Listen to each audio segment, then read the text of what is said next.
You're at an industry conference in a hotel ballroom that smells like burnt coffee and recycled air, half listening to a panel on your own field, when the moderator introduces the next speaker, and you glance down at the program in your hand to check the name, and the bio underneath it stops you cold in a way you don't expect a stranger's resume to stop you. 29 years old.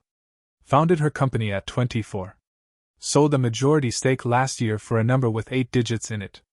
You look up at her walking onto the stage, genuinely young, younger even than the photo suggested, adjusting a microphone with the specific, unbothered ease of someone who's done this 100 times already, and you feel something you weren't prepared to feel at a conference you almost didn't attend, a real, physical drop in your stomach, not envy exactly, something closer to a cold, sudden math you didn't ask your brain to run. You're 41. You've had, by any reasonable measure, a perfectly fine career, steady promotions, a comfortable if unremarkable salary, a retirement account you've contributed to inconsistently for over a decade. You've also had, sitting in a drawer at home for 6 years now, an actual business plan, handwritten first and then typed up properly, for a specific, genuinely good idea you've never once acted on, always for a reason that made sense at the time. The market wasn't right yet, you needed more capital first, you were waiting for a specific promotion to clear before taking the risk. The woman on stage talks for 40 minutes about exactly the kind of idea you've been sitting on, in a slightly different form, for 6 years, and you sit there in a folding chair with a lukewarm coffee going cold in your hand, doing math you've successfully avoided doing for most of the last decade. If you'd started when you first had the idea, you'd be roughly where she is right now, or somewhere reasonably close to it. And instead you're sitting in an audience, watching someone else's 29-year-old version of your own life get applauded by 300 strangers. The moment this actually lands isn't envy. It's the specific, cold recognition that time was never actually waiting for you to feel ready, and someone else, meanwhile, simply decided not to wait for that feeling either. This is the part almost nobody tells you honestly, because it's uncomfortable to say out loud without sounding cruel. The life you keep telling yourself you'll build eventually is not actually reserved for you. It's just sitting there, available, and every year you don't take it, the odds increase that someone younger, hungrier, or simply less afraid will take it instead, not because they're smarter than you, but because they stopped waiting for the feeling of readiness you've been waiting for your entire adult life. You drive home from that conference replaying the whole thing, and you land, somewhere around the 3rd hour of the drive, on the actual excuse you've been running for 6 years, the one you finally say out loud to yourself for the first time without flinching. You were never actually waiting for the market, or the capital, or the promotion. You were waiting to feel certain, a feeling that was never going to arrive on its own, because certainty isn't actually a precondition for starting anything worthwhile. It's usually the result of having already started. You think about your old friend Osei, who you haven't spoken to in almost 2 years, who took a version of this exact leap at 31, quitting a stable job to start a consulting firm nobody in your friend group thought would work, including, quietly, you. You remember the specific conversation, years ago, at a barbecue, where you told him, with real affection, that you thought it was risky, that you'd wait until things were more certain if it were you, delivered as genuine advice from someone who cared about him rather than as the excuse you now understand it actually was. Osei's firm did fine, not spectacularly, nothing close to the woman on the conference stage, but fine, steady, profitable, his own, built on his own terms, 5 years further along than you are on a version of the exact same idea you've had sitting in a drawer. You call him that week, for the first time in 2 years, and the conversation is warm, easy, and also quietly painful in a way you don't fully explain to him, because you spend most of it asking careful questions about how he actually got started, questions you realize, halfway through the call, you could have asked him 5 years ago, before either of you had any distance between where you'd each ended up. The gap between the life you wanted and the life you're living isn't usually explained by talent, or luck, or even resources. Most of the time, it's explained by the simple, unglamorous fact that someone else decided to start before they felt ready, and you decided to wait until you did, and the waiting, itself, quietly became the entire difference. Your younger cousin, Amok, 26, is the version of this story unfolding in real time, close enough to your own life that you can't avoid watching it happen, and the specific way she talks about her own plans, at a family dinner a few months after the conference, forces you to confront the excuse directly, in a way a stranger on a stage never quite managed to. She's talking, over dinner, about a small e-commerce business she's building on the side of her regular job, genuinely modest right now, a few $1,000s a month in revenue, nothing dramatic, but growing steadily, month over month, and she mentions, almost offhand, that she's planning to go full-time on it within the year if the trajectory holds. You ask her, gently, whether she's worried about the risk, the same careful, well-meaning question you asked Osei a decade earlier, and she looks at you, genuinely puzzled by the question, and says something that stays with you for weeks afterward. I mean, worst case, it doesn't work and I go get another job, she says, with the specific, uncomplicated clarity of someone who hasn't yet spent 15 years accumulating reasons to be afraid of exactly that outcome.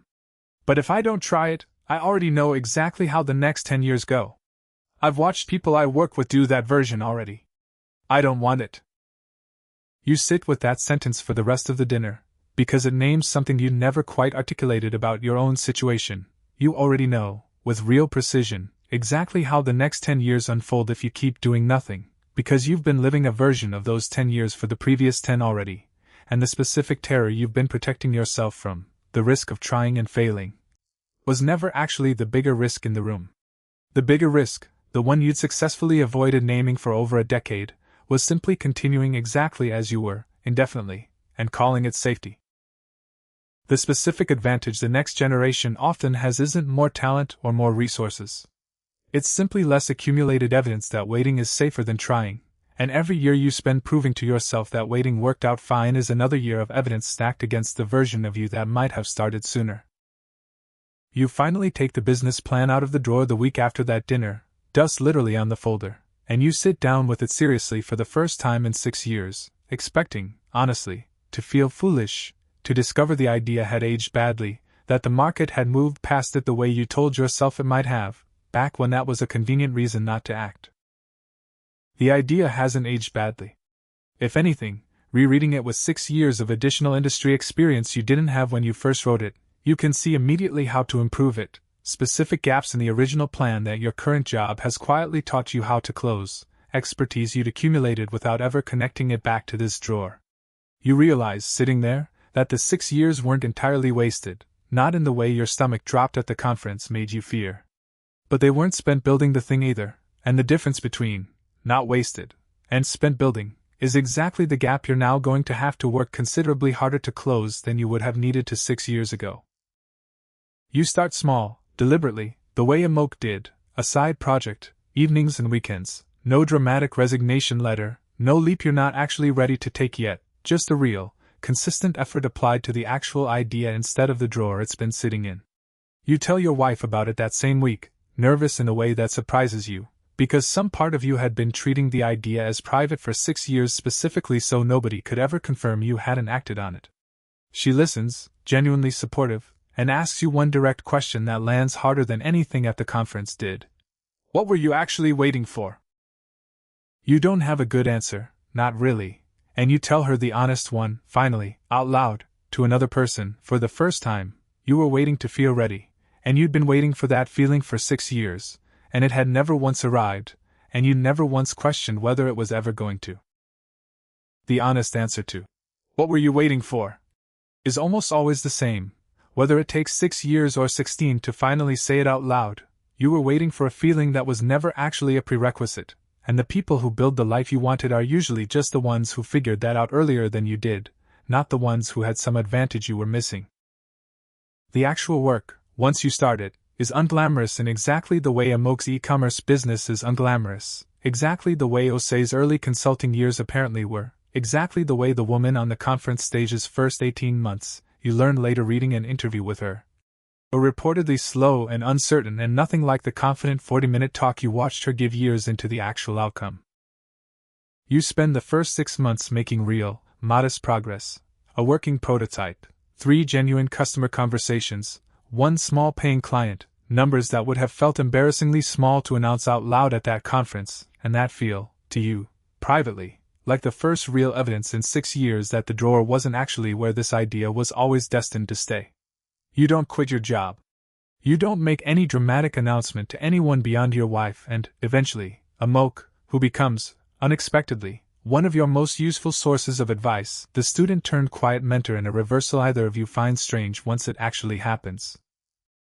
You think, some evenings, about the specific years you spent waiting, and you notice, honestly, that the thought no longer produces the same cold drop in your stomach it did at the conference.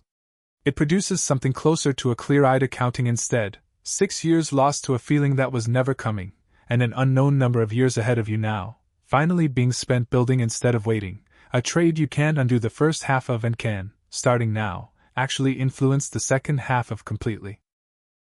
The years you spent waiting don't come back, and no amount of clarity arriving late changes that math. What changes, the moment you finally start, is simply the direction the remaining years are now pointed in, and that direction, it turns out, was always the only part of this entire equation you actually had any control over in the first place. You're at a different conference, 18 months later, in a different city, sitting in a different folding chair, and this time you're not in the audience for the whole thing. You're on a small panel about early-stage growth in your specific niche, invited because of the modest but real traction your side project has built over the past year and a half, still nowhere near the woman from that first ballroom. Still small enough that you'd never call yourself successful by any objective outside measure. You watch a man in the audience, maybe 45, checking his phone during your panel, and you recognize something in his posture you remember from your own body 18 months ago. A specific restlessness you now understand, having lived through it yourself. After the panel, he comes up and asks you, almost apologetically, how long it took you to actually start, and you tell him the truth, the whole unflattering shape of it. 6 years in a drawer, a conference that finally forced the math, a cousin half his age who said the sentence that actually broke the excuse open. He nods, the way you nodded at Osei on that phone call years earlier, and you understand, watching him walk away still holding his own version of a drawer he hasn't opened yet, that the actual lesson was never about beating anyone younger to anything. It was simply about noticing, early enough to still matter, that the feeling you were waiting for was never going to arrive on its own, and that somewhere, right now, someone younger than you has already stopped waiting for it too, and every year you spend still waiting is one more year of distance between the life you wanted and the one you're actually building instead.